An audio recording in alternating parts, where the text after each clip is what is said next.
Many of us have been able to bounce back from the isolation we dealt with during the pandemic, but farmers are forced to live with it every day.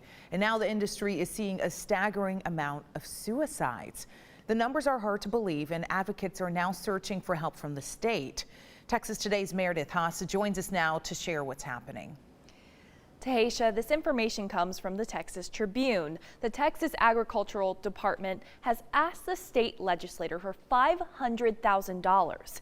They say the money would provide necessary funding for the farmer mental health and suicide prevention program. It would help families like Grant Heinrichs, who you see right here. Grant tells the Texas Tribune that he's lost too many family members to suicide. He says this has happened because farmers are so isolated and they don't have the resources needed to care for their mental health needs in rural areas. According to the CDC, suicide rates have increased 46% in rural areas. Meanwhile, in metro areas, that number is much lower at 27.3%. Now, rural citizens are also 1.5 times more likely to be hospitalized for self-harm incidents, while farmers are 3.5 times more likely.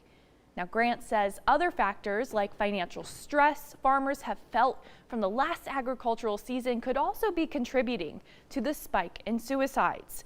The historic drought devastated crops across Texas, so now Grant is an advocate for mental health access himself. And Senator Roland Gutierrez of San Antonio has said he would help the Department of Agriculture with funding in this legislative session. If the program receives the funding needed, it will allow more farmers and families the access to a helpline in times of need. All right, Meredith, those numbers staggering. Hopefully they can get the help they need. Thank you.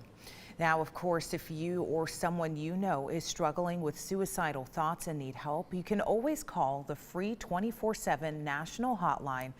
That number is 988.